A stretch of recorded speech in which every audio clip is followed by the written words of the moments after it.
All right, it's now 7 p.m. and I'll call the Snoqualmie City Council meeting to order and ask the city clerk, please take the roll call. Councilmember Jeans, Here. Councilmember Ross, Here. Councilmember Holloway, Here. Councilmember Mayhew, Here. Councilmember Lassay, Here. Councilmember Sundwall, Here. Councilmember Shepherd, Here. Mayor Larson. I am here. Thank you, Jody.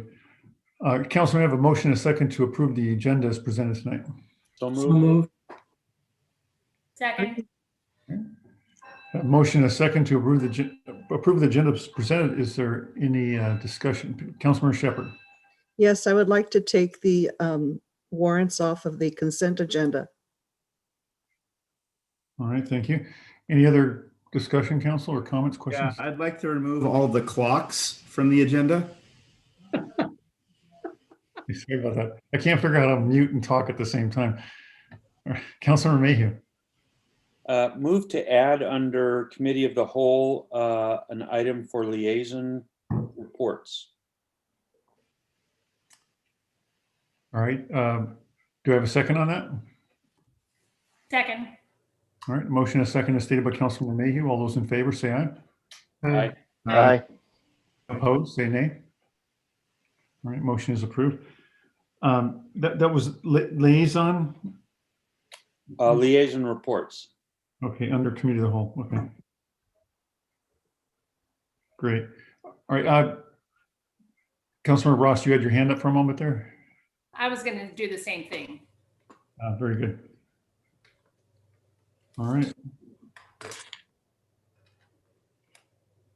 All right. If there's nothing else, then for the Councilmember Mayhew, go ahead. Just point of information, Mayor. I'm just curious with regard to minutes. I'm just curious what our practice is when we have main motions and then we have subsidiary motions. Is our practice in the minutes to record the subsidiary motions and the votes on them, or do we just focus on the main motion and the outcome? I'll throw that question to Jody or Bob if she's not prepared to answer. For the minutes, if a subsidiary motion fails, I only record the actual action minutes. So if there's affirmative action taken, then that is recorded. If it fails, it is not. Thank you very much.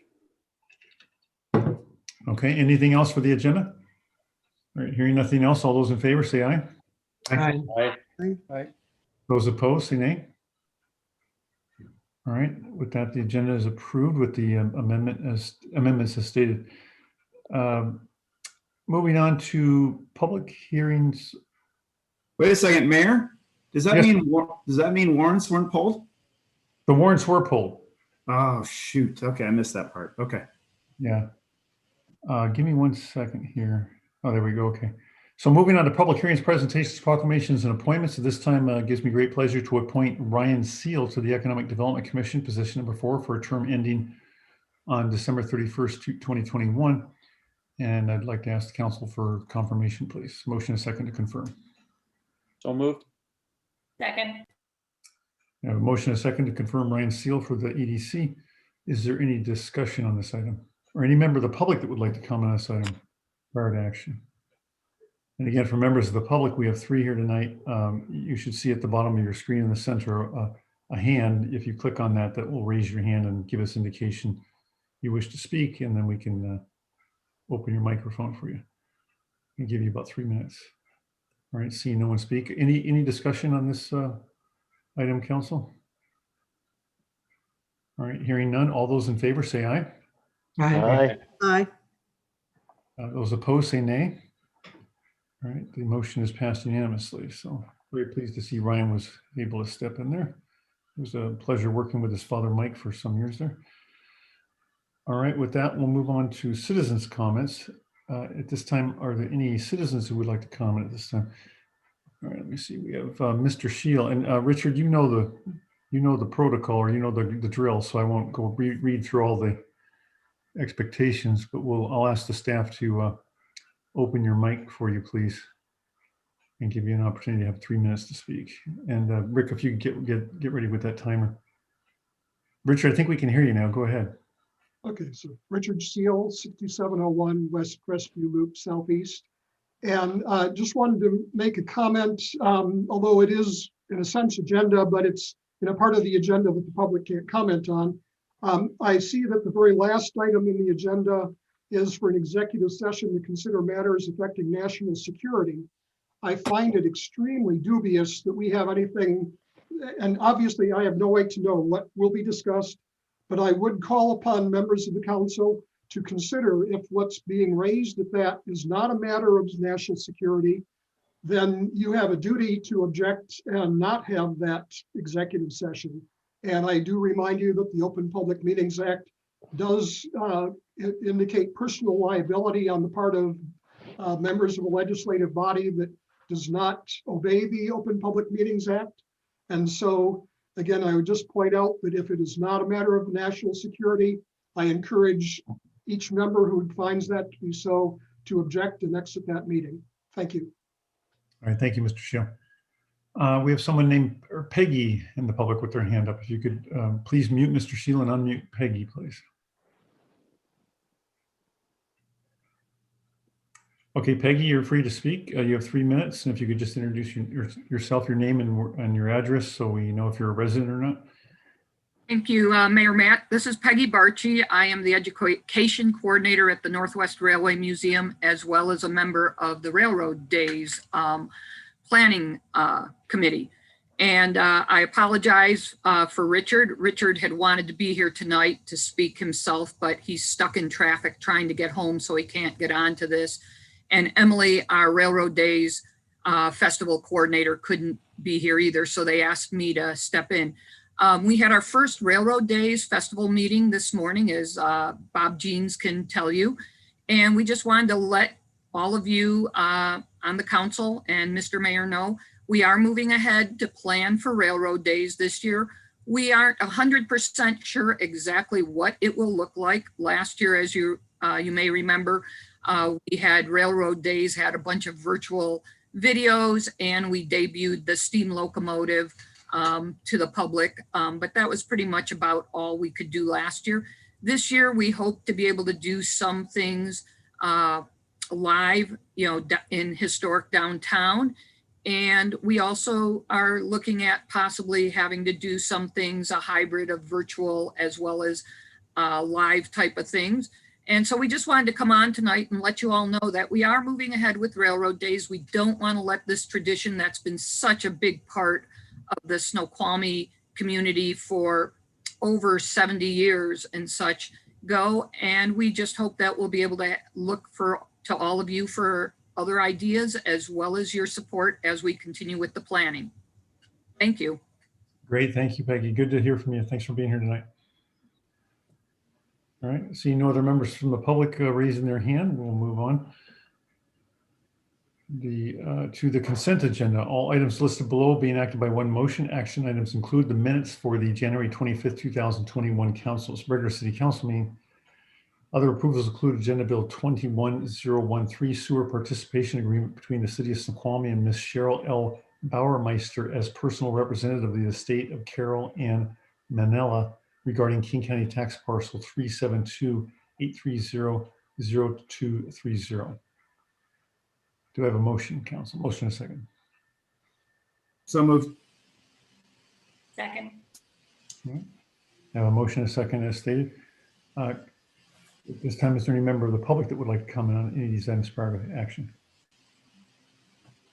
Seeing no one from the public put their hand up, I'll turn to Councilmember Mayhew. Go ahead. Just point of information, Mayor, I'm just curious with regard to the sewer participation agreement. I believe that we do such agreements with folks that are in our service area, but not within the city. I think that's right. And I just can't remember, what is our service area? Is that the adjoining UGA? So just a quick question as to kind of what's the area where we do these types of agreements? I'll toss that to either Brian Kraus or Bob Sturbank. I could take a run at part of it. The sewer service area is set out in a map in the city's adopted sewer general plan.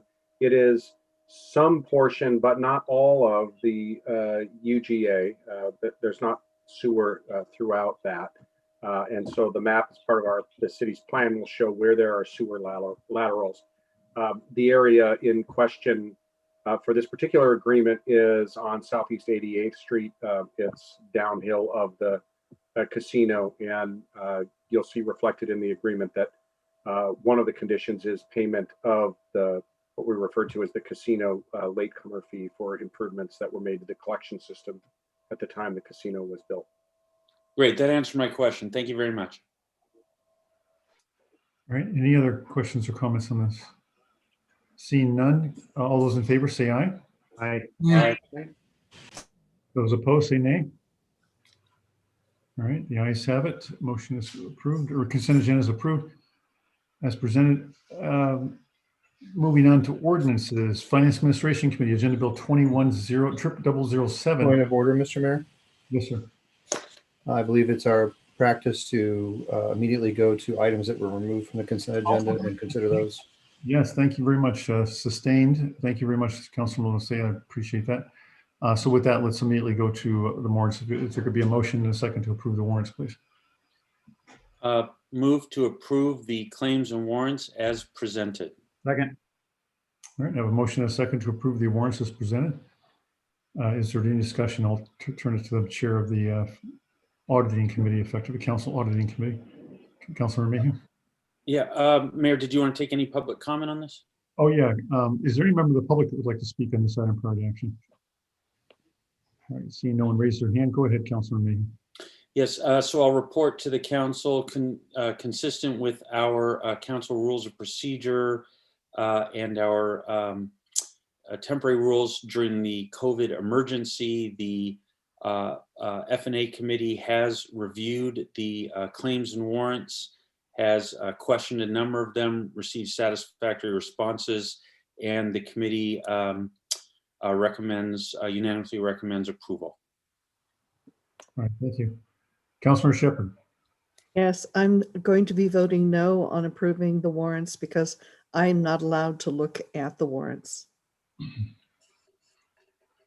All right, any other comments? All right, hearing none, all those in favor say aye. Aye. Aye. Those opposed say nay. No, All right, 6-1, the ayes have it. Warrants are approved. With that, we move on to ordinances. Agenda Bill 21-007, ordinance relating to the city's council and regular city council meetings, amending chapter 2.24 of the Snoqualmie Municipal Code and providing for severability and effective date. This was introduced at the second meeting in January on the 25th and is ready for action tonight. Move to adopt ordinance number. Sorry, give me a second. I don't have a number here. Jody, do you have a number for this? Oh, I'm sorry. It's ordinance 1245. Thank you. Relating to the city council and regular city council meetings, amending chapter 2.24 of the Snoqualmie Municipal Code and providing for severability and effective date. Do I have a second? All right, I have a motion and a second to approve ordinance 1245 as stated by Councilor Mayhew. Is there any member of the public that would like to comment on this item prior to action? Seeing no one from the public, move forward. Councilor Mayhew, I'll turn it to you, and then Councilor Lasay. Just a reminder to council members that we did have some discussion of this at our last council meeting following its first read. We did not receive any questions. We being the F&A council committee where this originated from, did not receive any further comments from council members since the last meeting. And so it is returning tonight for a consideration of action. Great, thank you. Councilor Lasay. Thank you, Mr. Mayor. I just want to point out to council members that this is just adding more confusion to a time that's already confusing. We now have we're now conducting meetings at a time that is now variable because it will only be at 6 p.m. if there is a online meeting and if there is no other meeting outside of these meetings. So if we have a workshop or if we have a work session, then it's not at 6 o'clock. It may be at some other time that has to be announced. So now the public will not know exactly what time our meetings start. I would urge you to vote no on this agenda bill and maintain our practice of having council meetings start at 7 p.m. All right, thank you. Any other comments or discussion at this time? Okay, Councilmember Ross. So this ordinance is basically a cleanup of the ordinance. It does move the council meeting times and days to rules and procedures. And so this is just the ordinance for cleanup. The resolution actually reflects the 6 p.m. versus the 7 p.m. Councilmember Lasay. Oops. I want to just again encourage everyone to vote against this. I think that we're going about it backwards, and that even if this is providing a summary statement stating things that are going to be stated in another action. Again, I think we need to maintain status quo, and I'd urge you to vote against. All right, any other comments or discussion at this time? All right, seeing none, all those in favor say aye. Aye. All those opposed say nay. No. Nay. All right, I have 5-2 in favor. Councilmember Shepherd and Lasay voting against. The motion passes. All right, moving on to reports. Parks and Public Safety Committee report. In Parks and Public Works, Oh, sorry, yeah, thank you. Parks and Public Works Committee report. maybe we merge departments. No report. Community Development Committee report. I do have a report. So our Community Development Committee has been working on 2 strategic goals. One is the affordable housing, and the other one is the future development concepts in the UGA. And on this next Tuesday, during the CD meeting, Mark Hoffman is going to give a presentation on affordable housing with his recommendations. And then council will have a chance to see this during our council retreat. But if anyone wants to show up and watch it Tuesday, that would be great. You're welcome to join us. Otherwise, you will get to see it during the council retreat. The second one is future development concepts in urban growth area. So we've asked Andrew Ballard to be our facilitator to perform a SWOT analysis process with our council. And we've scheduled this virtual session for Wednesday, February 24th from 6 to 8 p.m. So you actually will get a notice of this, and you also receive several documents that help you prepare for the SWOT analysis. So put in your calendar, February 24th, 6 to 8 p.m., and it's virtual. So thank you. Great, thank you, Councilmember Rose. Finance Administration Committee, Agenda Bill 21008, Resolution 1569, amending the rules and procedures of Snoqualmie City Council. Let's see, I read the summary statement and the recommended action. Is that right, Mayor? We did read it, I think, the summary statement last time. I don't believe, no, it was not read. This is a resolution, so this will be the first read and consideration for action upon the first reading. Thank you. Providing an option for regular city council meetings to commence at 6 p.m. when such meetings are held remotely online and when no roundtable is otherwise scheduled would facilitate more efficient consideration and disposition of city council business. To provide flexibility in setting and adjusting the start time of regular city council meetings, the time, place, and details concerning city council meetings are better addressed in the city council rules of procedure adopted by resolution rather than the Snoqualmie Municipal Code. Move to adopt Resolution 1569, amending the rules of procedure of Snoqualmie City Council. Okay. All right, I have a motion second to approve Agenda Bill 21008 as stated by Councilmember Mayhew. Is there any member of the public that would like to comment on this item prior to action? Seeing no one from the public, we'll open it for discussion. Councilmember Lasay, or I'm sorry, I'll go to the chair of the committee first. Chair, did you want to make any comments first? Just as Councilmember Lasay correctly pointed out, this is a sort of a companion piece, if you will, to the ordinance that we just discussed a few minutes ago. This would be now implementing the rule that would allow us to start during such time as we're having online meetings, would allow us to start at 6 p.m. on when we're having online meetings and when we don't have a roundtable scheduled. This is being brought forward in response to input from a number of council members who found the 6 p.m. start time that we've been using for a lot of our roundtables over the last year, in fact, a majority of our meetings, to be much more convenient, and also input from the staff that this was a better time for them as well. And so that's the reason this is being brought forward. It does have a variable start time. It means that a city council meeting might start at 6 p.m. or it might start at 7 p.m. Those are the only two times it would start. And the only determining factor is whether or not a roundtable is scheduled for that particular meeting. All right, thank you. Councilor Lissay and then Councilor Shepherd. Well, I think I've beat a dead horse on this, but I'll do it again. Again, why do we need variability? Why are we trying to confuse people? Why are we making it a situation where it's at one time during online meetings, but another time later? Then we're going to have to come back and address it again. And then we're going to not sure when to do. We're going to do it. What happens when our guests show up at 6, but we have a roundtable and they think it's going to be at that time? Then they don't present until 7:30 or 8 o'clock at night. I just think it's confusing. I think we should stick with the plan that we've had, and 7 p.m. start time is the time that everybody's been used to. Councilor Shepherd, and then Councilor. Go ahead. Sorry.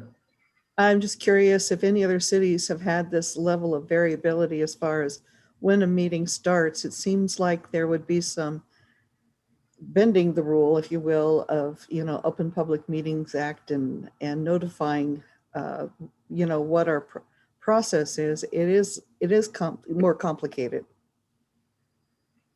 Bob Serban, can you please at least respond to any hint of impropriety or illegality in such a resolution or ordinance? Yes, certainly. I can't speak to what arrangements other cities have made now coming out of COVID. I can say that the statute simply requires the city council to designate the time and place, either physically or remotely online, of its regular meetings. And the council has a fair amount of flexibility in making those determinations. And in the past, it has been easy to say it's only at this time and only in one place, but there's no requirement that it be so.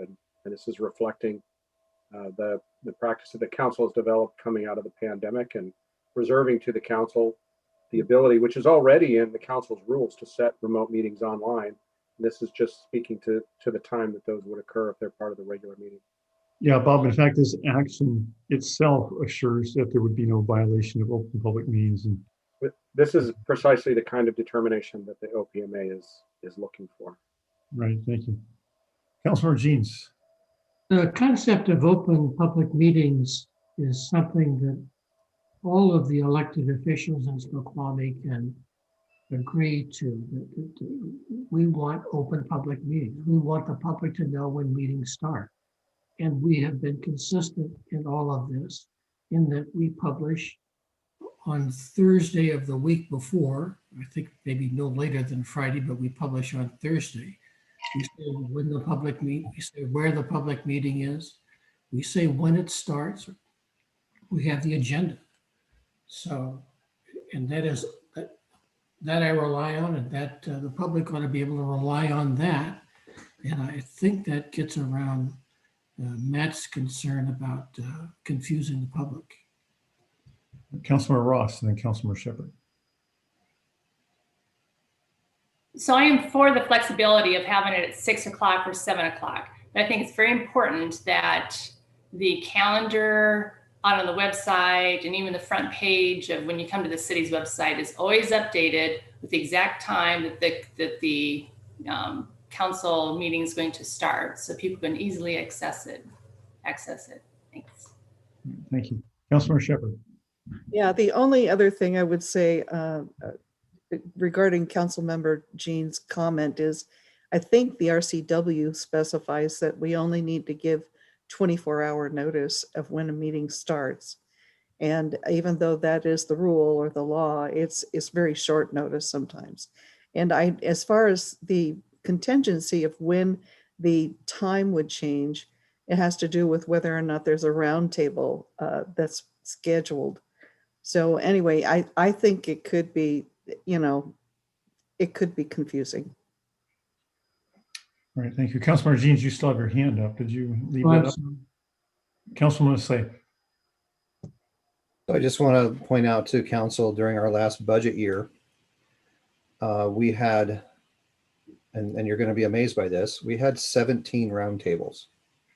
That's We a had 20, we had 25 total meetings, and we had 17 roundtables. So can you tell me what time our meeting starts? I don't know. It's going to be hard to say. I just think it makes it more confusing. By telling folks that our meeting starts at 7, they're not confused. They don't accidentally, they don't have to accidentally show up at 6 and find out that they're waiting an hour before the meeting actually starts, or show up then at 7 and find out that they're an hour late. It's going to be confusing for folks, whether it's published on the website or on Facebook or in print, wherever it is, it will be confusing for folks. Just bringing that up. Councilor Sunwell. Funny thing is, I remember at least on 2 occasions when people showed up for council meeting at 6 o'clock last year. They were presenting at 7 o'clock and they thought they got confused. It was 6. It's simple, folks. Read the agenda. To me, we're doing the work of the public, right? And on average, 4 or 5 people who are watching YouTube at any given time can do that by simply looking at the agenda. What we're optimizing here for is the oftentimes many city employees that are required to stay till 9, 10 o'clock sometimes on a council meeting, which is just not necessary. So I'll be voting yes for this. All right, seeing no more hands up or further discussion. All those in favor of the resolution, say aye. Aye. Aye. Those opposed, say nay. No. No. All right, motion passes 5-2. Again, council members Lassay and Shepherd in the negative. Is there any other report for Finance Administration Committee? No further report.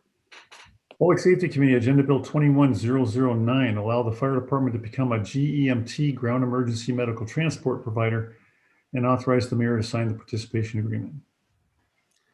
GMC is a federally subsidized program to be administered through the Washington Health Authority, HCA. In 2016, the legislature passed House Bill 2007 that allowed for supplemental payments to cover the funding gap between the actual cost of transport and what is received by Washington Health Medicaid. Medicaid transports pay is a flat $115 per transport, regardless of the amount of the agency's charges. The difference between what the city charges and what is paid by Medicaid is disallowed, and the city cannot pursue additional payments for the patient. Move to allow the fire department to become a GEMT, ground emergency medical transport provider, and authorize the mayor to sign the participation agreement. Second. I have a motion and a second to approve Agenda Bill 21009 as stated by Councilmember Jeans. Is there any member of the public that would like to comment on this item prior to possible action? Seeing no one's hand go up, we'll open it for discussion. I'll turn to the chair of the committee first to make any comments on this. So it seems infinitely logical that we should join. We should be a GMT authorized entity so we can bill for the substantial amount that we otherwise could not have received. And I'll open it to others. Great. Any further discussion? Councilmember Ross. So I know that when we transport patients, we transport them just within the locality. So it might be maybe to Issaquah, but you wouldn't take a patient to like Children's Hospital or anywhere in Seattle. So is this changing that we will now actually transport them to the final destination? Because usually you hire another ambulance to come pick them up. Chief Carrera, go ahead and jump in if you'd like. Sure, thank you. I'm Mark Carrera, Fire Chief. Great question, Councilmember Ross. We do on occasion transport to Children's Hospital and Harborview or Overlake. It depends on the situation that's presented in front of us, whether or not it fits into our protocols to transport them to the appropriate facility. But this does not change our practice whatsoever. It only will change our billing practice on how we handle the patients in one of the three categories of either private insurance, Medicare, or Medicaid. I know there's two agenda bills on the council agenda tonight, and I'm trying to separate these to prevent confusion. This is only going to focus on the Medicaid side of it. This is, as Councilmember Jean stated before, was a practice that was introduced quite a few years ago, and we just want to capitalize on it. Can I do a follow-up question? Yes, please go ahead. And so is it for residents only, or are you allowed to bill, accidents at I-90, SR-18, outside our jurisdiction? Correct. We only bill, we bill in the city, and we also bill for incidents that occur outside of the city if we have an agreement with that agency to do so. So incidents on I-90 and things like that, we would certainly send a bill to them. But like Falls City, who chooses not to charge for ambulance, we would not bill for in that area. Okay, thank you. Councilmember Mayhew. Yes, so I had two questions regarding this, both of which I asked and was able to get great answers on during the course of today from the chief with some help from the committee chair. But I just want to make sure on these 2 points, and maybe the chief could speak to these. The first of my points is, as I understand it, the way this will work is that there's a state law, which is what this GMT is and what we're moving to take advantage of here. And so the idea is that we can bill the state for our costs that are in excess of whatever Medicaid reimbursements we get for doing a transport. And so if I understand this right, generally, so we'll have an amount that we bill for our transport. Regardless of what we bill, we'll likely get paid, at least currently the reimbursement rate, I think, is $115 for a Medicaid transport. And then what we're doing tonight is allow us to actually bill the difference between our full cost and that 115 to the state. Since I think that's what Councilmember Jean was explaining in the lead-in, was that difference we're not allowed to bill anyone else, the Medicaid recipient, for example. So this is a way of making us whole that the state has. Is that so? We've got this sort of 9,800 fully full cost method. We'll subtract out the 115, and we'll be able to recover the remaining, 9,600 or 9,650, whatever it is. Is that a correct understanding of how this will work, Chief? Yes, then, I couldn't have explained it better. Yes, you are right on the money. It charges the difference between what our actual costs are and what is reimbursed by the Medicaid process. Fantastic. So I really appreciate that. And I could only say that because you explained it well during the email. So thank you very much. And then the only other question I had, if you could just confirm that 9,700 amount that's been calculated by our staff, it's our city specific cost calculation using the guidance from the state, as I understand it. While I know you all may not have specific amounts for specific cities available, but you have done some verification that this is ballpark sort of consistent with other cities. Is that correct? Yeah, that is correct. The numbers that we did were for 2020. We did this in November, and now that we have an updated budget and we're going to apply, if this is approved this year, then we would re-update those numbers based on the 2020 costs assessments, and then we would submit that workbook. I explained this to Councilmember Mayhew. There's a workbook that's done on Excel that has 10 different tabs on it that covers everything from property to wages to revenue, and there's cost appreciation. It's all part of it. It's a workbook that is sent to us by the state. It was already done by finance as a preliminary effort, and that's where we got that first number, but that will be redone, and then we would resubmit that to the state, and we would bill based on that. So the number may fluctuate a little bit, but it is certainly in the ballpark of what other agencies are charging. We worked with an agency out of Pierce County, Central Pierce Fire and Rescue, which is a very large fire district down there, and compared it to other agencies in the region. And basically, we are charging what our recommended amount or what the number would be based on our numbers is very similar to that of other agencies as well. Well, with that, this is just fantastic. I'm very glad that we're stepping into this. I support this completely. Thank you. All right, seeing no one else's hand up for further discussion, we'll move to a vote. All those in favor say aye. Aye. Aye. Those opposed, nay. All right, motion passes unanimously. Congratulations, Chief, and frankly, congratulations all of us. That will be a welcome new source of revenue as well.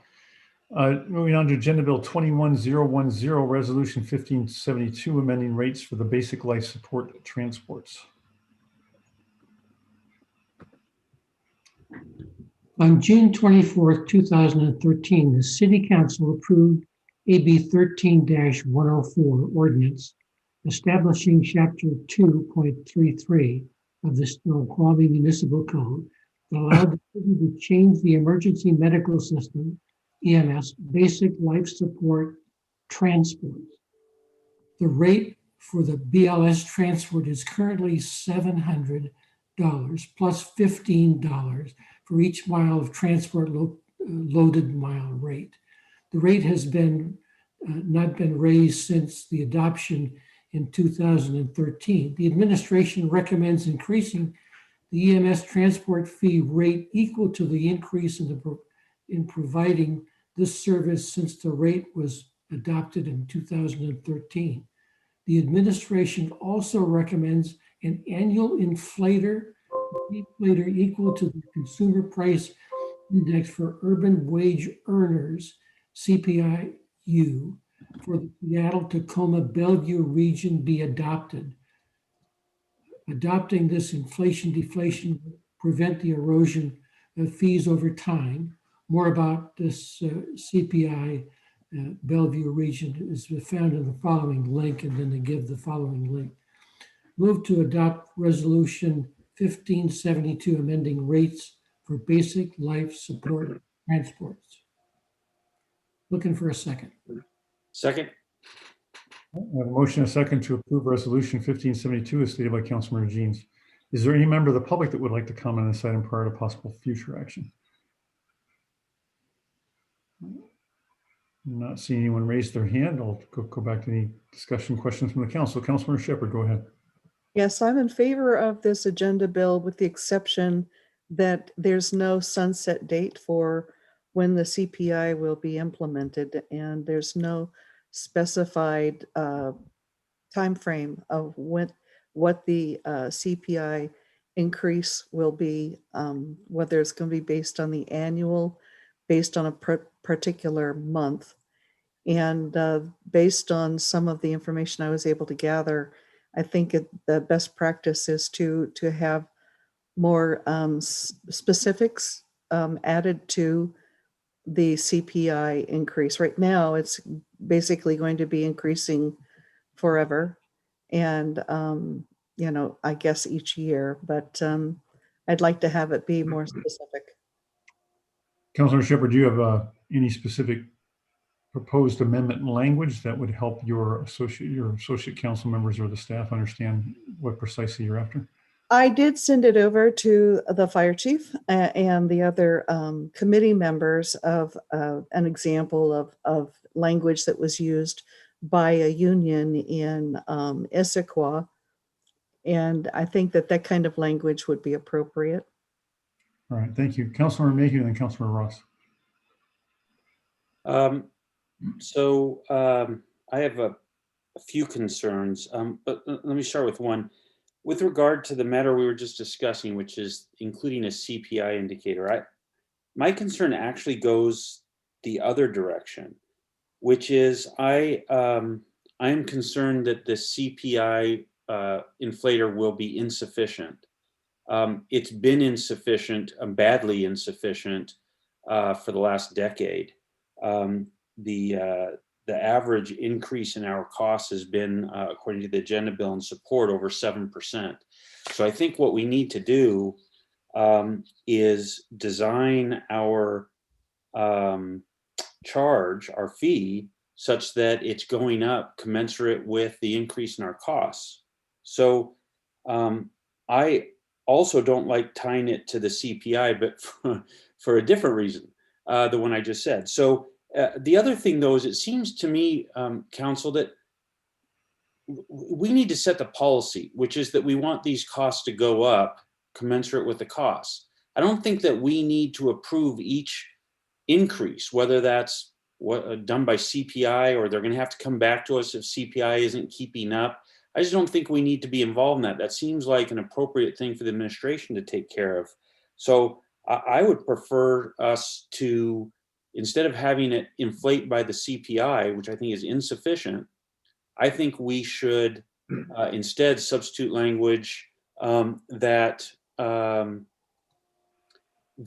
instructs the administration to calculate the amount and authorizes them to change the fee every year, and then they should increase it commensurate with the increase in cost, calculated in the same manner that they calculated this proposal. So I don't have specific language. Later on, I'm thinking that I'll make a motion to refer this back to committee so that the committee and legal counsel can come up with appropriate wording to accomplish that. But that's my view on the matter of how the costs go up in the future. Councilor Ross and Councilor Hallway. So in the previous agenda bill, we stated that transport costs were around $9,600. And now we have this agenda bill that we're stating our transport costs around $1,200. Can you explain, other than the billing, who we're billing to besides Medicaid, can you explain what the difference, what's the difference between those two? Please. Chief. Certainly, Mark Herrera, Fire Chief. So the main difference is we charge an EMS transport fee to offset our costs versus the actual cost of us providing that service. So the GEMT agenda bill that you just voted on a minute ago or 2 minutes ago is based on our actual cost of providing the service. The EMS transport fee is a charge that we use to offset our actual cost of providing that service. There is a belief out there that taxation and other fees that we charge and money we get from the county offset some of those costs of providing those services. So the EMS transport fee is based on whatever the council wants to set it at. I provided some detail in the agenda bill where it ranged from right around 525 upwards of, I want to say, 1580. That was kind of the range that different agencies charge for the costs. And that's really an item that is set by council, similarly with what Councilmember Mayhew was just talking about. The council can set the inflator or not if they so choose. Our goal was to prevent us from having an erosion of the transport fee over the last 7 years and having some sort of an inflator, whether it's CPI or whether it's actual budget costs or some other number that the council wants to come up with. Our goal is to just have the ability to raise the fee on an ongoing basis administratively versus having to come to council. All right, Councilor Hallway. So I guess one, I'd rather that we actually calculate the cost here and incorporate that into versus picking a number. Two, and if we did that homework, I'd more likely be in support of it with the cost inflator, but I'd rather consider this post-pandemic than during. I think it puts a bad light on it to double the cost of medical transport during this time. I'd rather let us get through this current situation. So I'd be favorable to a motion to refer back to committee. Councilor Mayhew. You're muted, sir. First one. Thank you very much. Sorry about that. So another concern I have, probably my biggest concern here, has to do with, I just try and think through how this might work for me personally if I needed a transport. And so I have a private insurer, and it's my understanding, and so I need some help understanding, if this is the case or not. But it's my understanding that what would happen is a billing would go to my insurer. My insurer would have some calculation of what my copay and my co-insurance was. They'd come up with some amount that I was required to pay, and then they'd come up with some amount they were required to pay. And I don't really understand there's all kind of issues there about whether we'd be in network and out of network, and it's an emergency service, and so therefore what would the fee? So without getting to all of that, I'm pretty confident that, because this is how it works with all my insurance, health insurance bills, is that I would have to pay some co-insurance and copay amounts.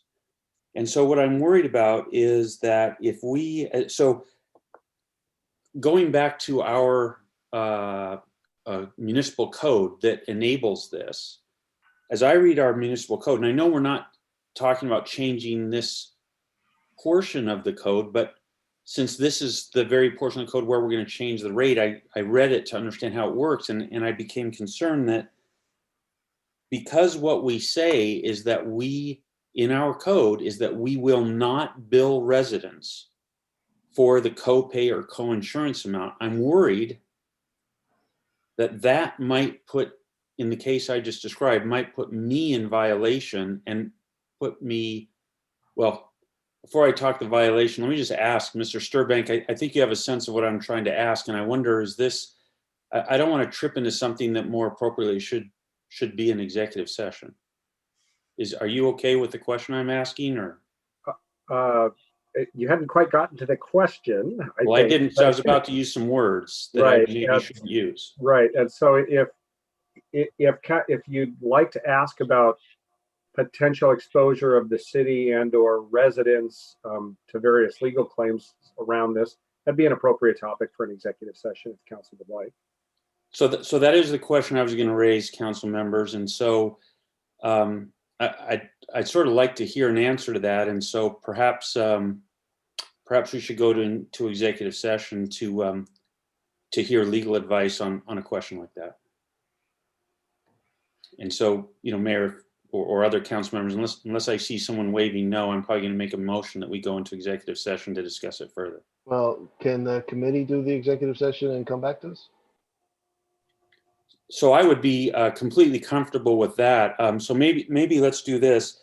I have that question and one or two minor related questions to that, that I think the committee could also take up, and I would fully trust them to work through this. So with that in mind, so that we address the various matters that, including the matter I just brought up, the matters that were discussed a little bit earlier, maybe we ask the committee just take a little closer look at these questions, come back to us in 2 weeks with just their final recommendation on this. I move that we refer this to committee for further consideration.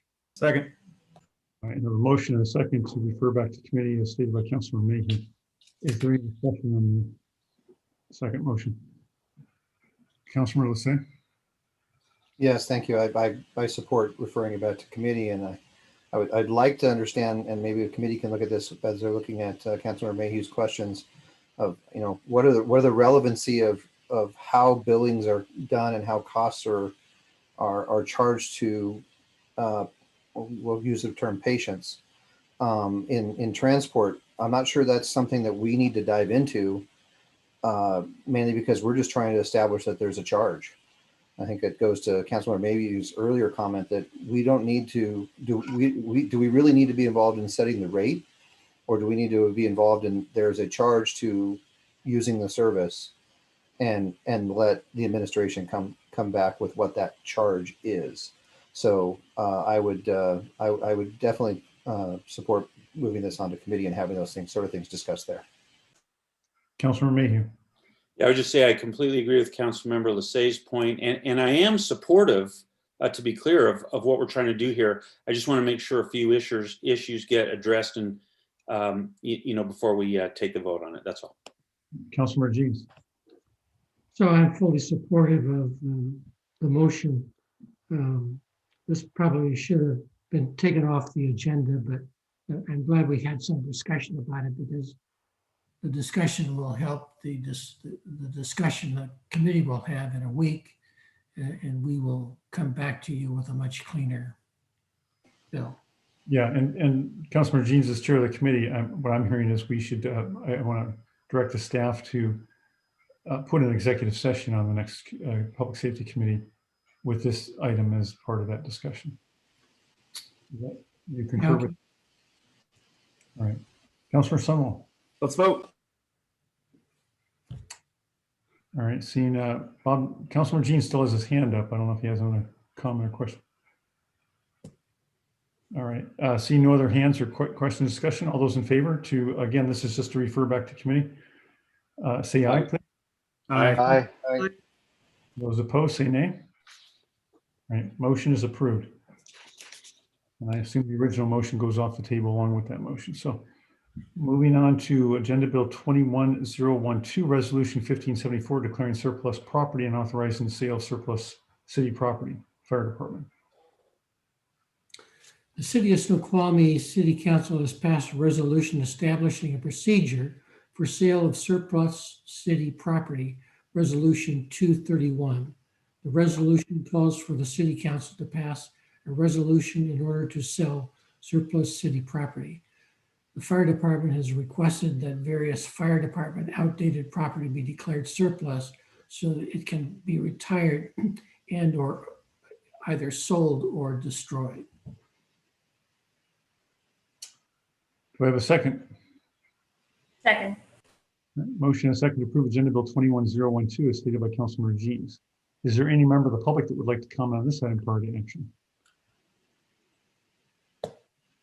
Seeing no one from the public with their hand up, we'll turn it back to the council for discussion. Councilmember Holloway, Lassay, then Jeans. Oh, I'm sorry, we're going to go to Jeans, chair of the committee first. Wow.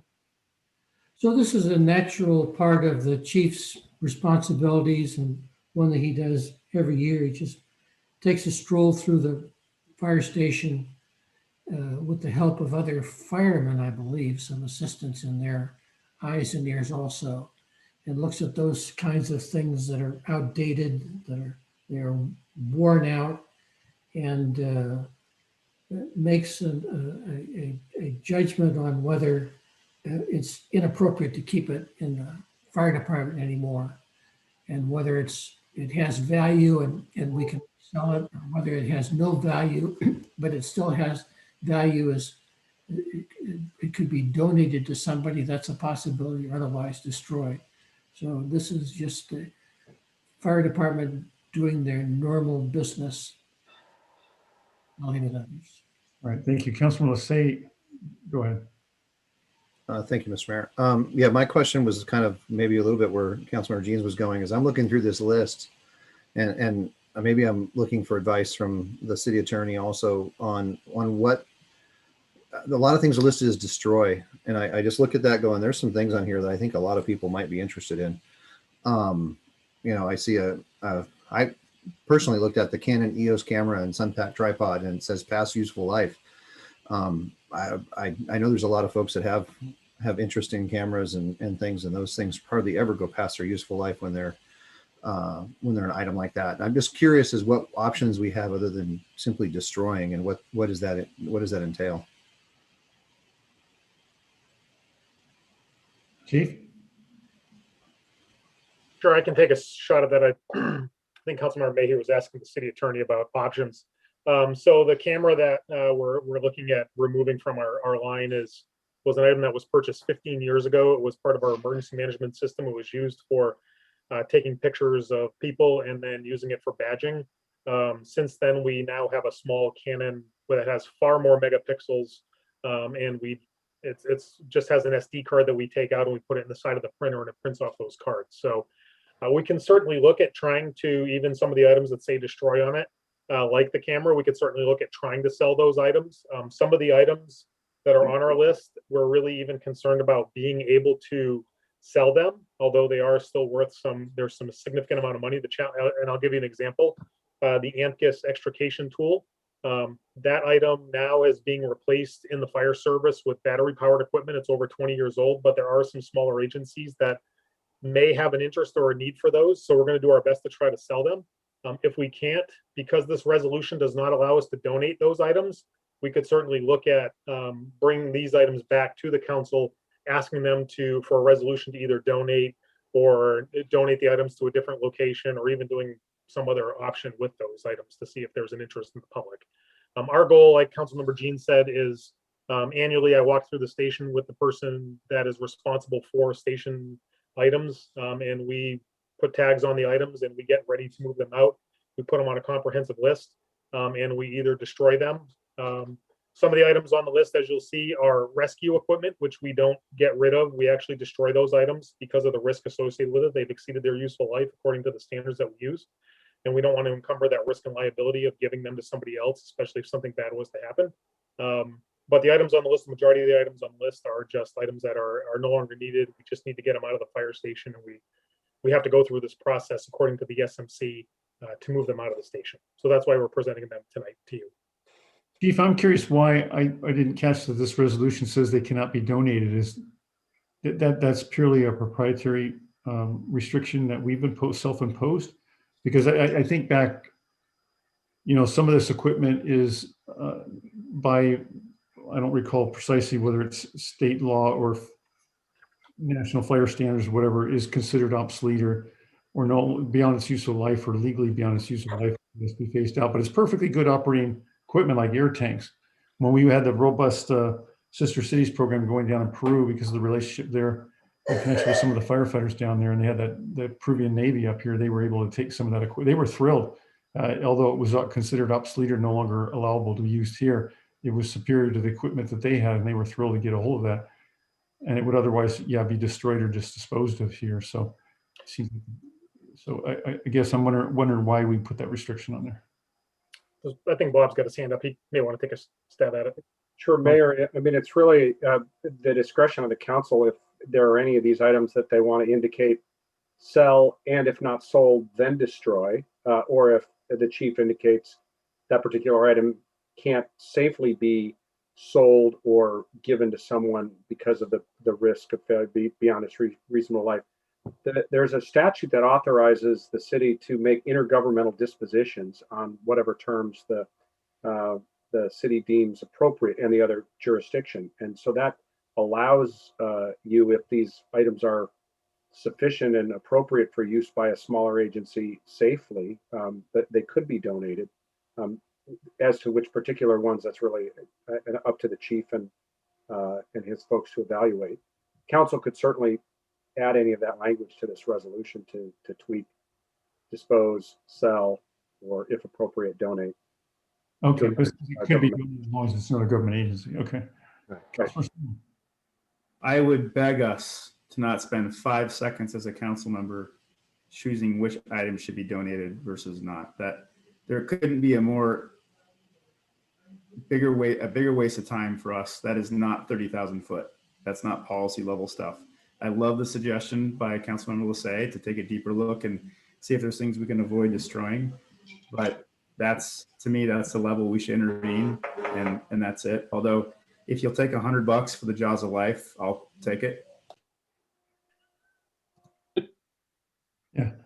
Well, and my questions were, Councilmember Sonnell, I very much appreciate the comment. I wasn't trying to invite the council into more than the fine details of those. I was just indicating there was broader support for a great deal of more versatility from the staff to dispose of it as they see fit or donate it and whatnot. There was some silly allegations or assertions in the past about some of the equipment that went to the Peruvian fire department down there in Chaclacayo. I say silly because it really, that somehow there was something nefarious about that, but it was actually a wonderful exchange to where equipment that otherwise was worthless here was put to good use and probably saved many lives or protected the lives of firefighters down there. So, but as long as the council's comfortable with giving us that latitude to use our good judgment in selling, donating, destroying, that's what I would appreciate. Bring out your dead. What's that? Nothing. I caught it now. Councilor Mayhew. So I think so that's good. The fire chief does this walkthrough of the fire station once a year. I think this would get much more interesting if, say, the police department did the walkthrough. I think the things on the list might be a lot more fun to debate. But anyway, seriously, I'm just curious. Maybe the committee chair could comment. I'm just curious why this wasn't on a consent agenda. It seems like a pretty straightforward item. Is there anything controversial in here, or is there really nothing more to it than that which we've discussed? Actually, your point is well taken. Probably could have been on the consent agenda. Got it. Thank you. All right, Councilor Shepherd. I call the question. All right, do I have a I second? second that. Look at that, you got a second. All right, there's a motion, a second to call the question. All those in favor of calling the question, say aye. Aye. Aye. Those opposed, say nay. All right, question's been called, so no further debate. Definitely a super majority. So we'll go to an immediate vote on the resolution. All those in favor of approving resolution 1574, say aye. Aye. Aye. Those opposed, say nay. All right, motion passes unanimously. All right, any other report for the Public Safety Committee? No further report. Okay, under Committee of the Whole, we have liaison reports. Councilor Mayhew or Councilor Ross, I'll toss it to you. So if I could just, Mayor, one of the things I've discussed with a couple council members is that, one of the things I think we do a reasonably good job at is our liaison roles. But what we have not done as a council, and which many other cities in our area do, is pull the reports from our liaisons back in and discuss those as a full council, and then take positions on relevant matters, especially matters of regional government, take positions for our city that can help support legislation that might benefit our city. Our mayor does, in my opinion, a fantastic job, along with the rest of the administration, of stepping up and representing the city and those sorts of things. And the liaisons do a fantastic job. But I think if we could all get a bit more engaged as a council and taking council positions on some of these things, I think we could have a bigger impact on regional government. And so I just think it's a fantastic idea to have our liaisons report into us and get us more engaged as a council. And in that regard, I think Councilmember Ross in particular tonight is prepared to talk to us about some of the PIC activities. So, or Councilor, before that, Councilor Mayhew, I was going to ask, would you like us to ask Jody that on a running basis under Committee of the Whole to just always add an item liaison reports? Yeah, that's what we discussed at F&A committee, is that we would ask for that now to be added regularly to our council meeting, and so that we just get in the habit of doing this. Okay, so is there any objection to that from the council? If I hear no objection, then we'll go ahead and do that. Well, let me make a comment. Go ahead, Judge Bob. Everything that Jim said is appropriate, especially as it comes to the PIC committee, because the PIC committee certainly involves cities around us and us to a great extent. And so that liaison, I think, would be a natural thing to report those kinds of things to the city council. But I'm thinking about, I just left the art commission and I'm not sure how that applies. And I just left the Railroad Days Committee, and I'm liaison to that. And I'm not sure how that really applies to Jim's general comments. So I'd like to see that suggestion of Jim sort of in writing, and then see how it really affects the various liaisons that we are participating. And I think that the liaison, for the most part, should be a source for the committee that he is liaison when they have questions of us, asking for the city's position, or who you should talk to, or how can I get more help on these kinds of things. I think that should be the center of attention for a liaison, rather than reporting back to the full council on the activities of that particular committee. Yeah, great. We'll put something in writing. Yeah, I didn't mean that as somehow that every single person that's a liaison has to give a report at every council meeting. It would only be as needed. It would just that there's a placeholder where there's no place to afford to do that. There may be where, like for Railroad Days, you only speak to it once a year. You might give a little report or in another liaison position a couple, 2-3 times a year for Northwest Railway Museum or the school district. So it would just be, rather than listing all those, just a placeholder where, when needed, you have a place where you could give an update or a report on those agencies that you are a liaison for. Councilor Lissay. I was going to say similar. You covered that, Mayor, because that's basically what I was going to say. Is that not every either committee or group or whatever that we're liaison to have something to report very often. Sometimes, I mean, I'm also with the railroad. With the Railroad Museum, we only meet once every 3 months, so it's not. Some of it's not very timely, but I think if there's an opportunity to report back something, I'm sure all of us could do that, and we could have that be maybe a once a month item that somebody can choose to request an agenda being put on the agenda. Councilor Sunball. Yeah, why don't we just add it? I mean, it's the standing thing, reports. And some days 3 people might have one. Most times no one will have one, and we just move on. That was my thought. Yeah. Just create the opportunity and go from there. It's easy. Does anyone object to that? Okay, so we'll just do that then. Jody, you captured that, did you not?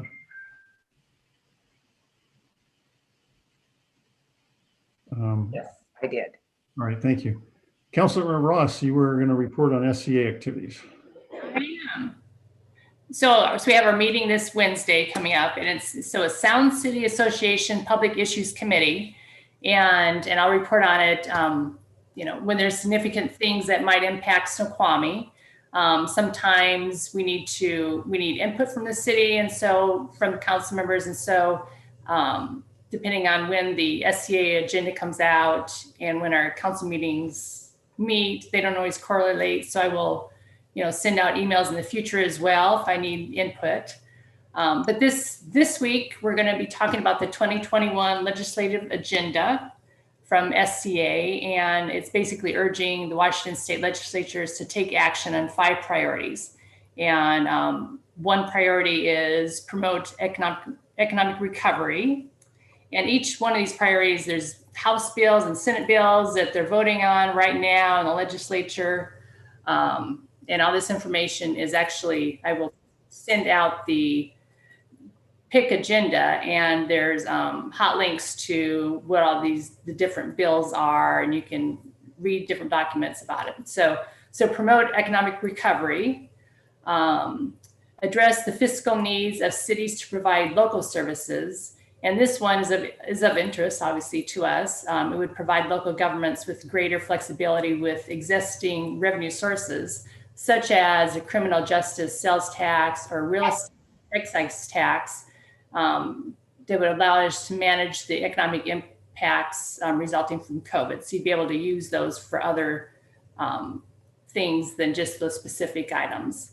And also there's a bill that would modify the annual regular property tax revenue growth limit, which is currently 1%. So they've been trying that every year. So we'll see if that passes this year. Another priority is to address housing instability. And there's like a $600 million emergency rental assistance grant program that they're proposing for tenants and landlords. And there's other related bills as well. Invest in transportation infrastructure and mobility. There's a House bill and there's a Senate bill, and both of them are 16 years, and they range from 19 billion to 26 billion. So we'll see which bill passes. And then address law enforcement reform. And this is basically to establish a standard use of force, narrowing the acceptable uses of physical and deadly forces, and using de-escalation tactics before using physical force. So each one of these, as I said, when I send out the agenda to you, you can click on the different bills and read through it.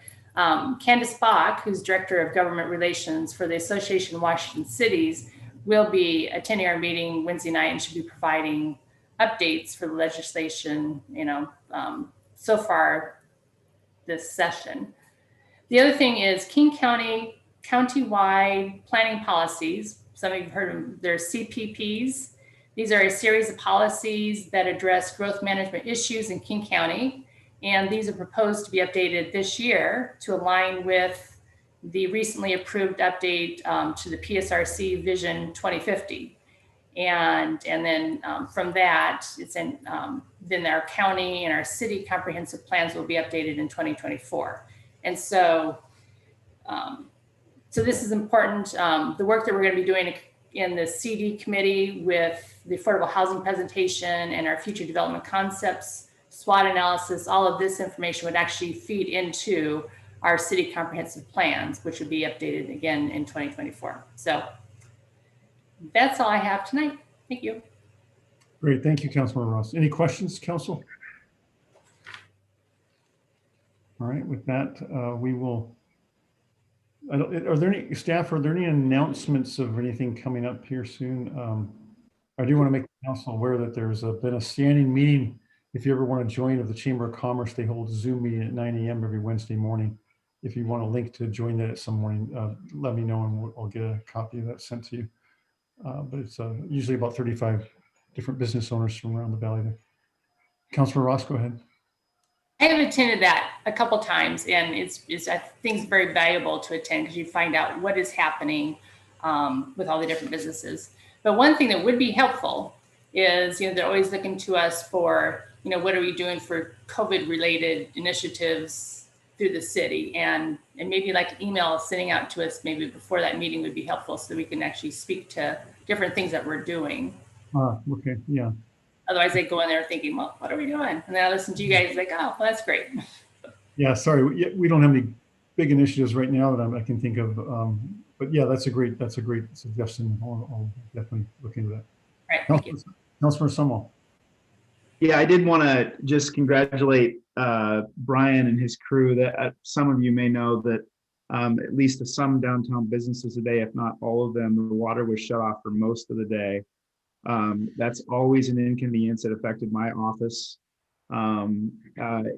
as well. And they did a great job of notifying ahead of time. The contractor brought in twice the workforce to make sure that it was just a one-day thing. And I want to say by 3 o'clock instead of 5 o'clock, the water was back on, which was great. So it's easy to complain about that kind of stuff. It had to be done. And I just thought it was done really, really well. I think it was a model for how those types of things should be in the future. Great. All right. Thank you, Councilman Saul. Councilor Mayhew. Yeah, Mayor, I just, for what it's worth, we're all this way. We hate to toot our own horns, but I really do think, one of the things about city government is, of course, we hear from folks when things don't work. You folks on the administration side hear it. We hear it on the legislative side, but they don't see when things work really well, and we should tell them. And so it doesn't hurt to put out a press release saying exactly what Councilmember Stonewall just said. It was a big thing. Here's what was done to get it to work, and it did. Boom. That's a big thing, and the folks won't know unless we tell them. So something to think about. All right. Thank you. All right, so at this time, we're going to go into executive session regarding, or I'm going to call executive session regarding potential litigation pursuant to RCW 42.30.110, Section 1, little I and double I. The executive session is expected to last approximately 20 minutes, and I requested Administrator Ruta Metkin and Attorney Bob Sturbank remain. There may be action following. You're welcome to remain in this virtual meeting as we will return. I also call an executive session to consider matters affecting national security pursuant to RCW 42.30.110, Section A, L, lowercase l. The executive session is expected to last approximately 15 minutes, and I request that Administrator Ruta Metkin, Bob Sturbank, and Chief Phipps remain. There may be action following. You are welcome to remain in this virtual meeting as we will return.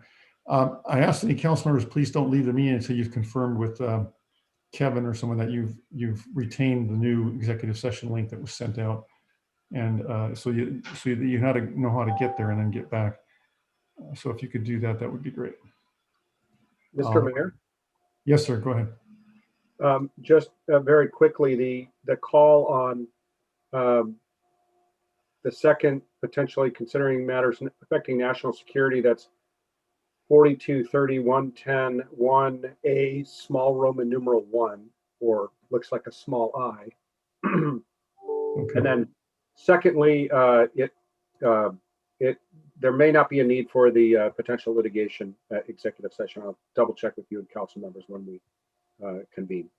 Okay, great. So otherwise, we'll just leave this meeting going. Ask all the council members, those noted for the executive session, please leave this meeting and join the executive session, and then we'll come back here shortly. All right, thank you. Does everybody have a link to the executive session? Yep. Okay, we're good. I'll see you all there. Thank you.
mark a timesheet.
Okay.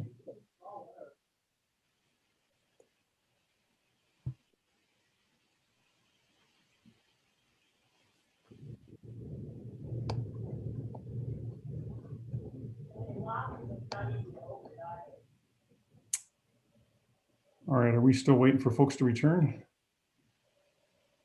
I believe we have a quorum, so if someone would like to make, entertain a motion to adjourn. Move to adjourn. Second.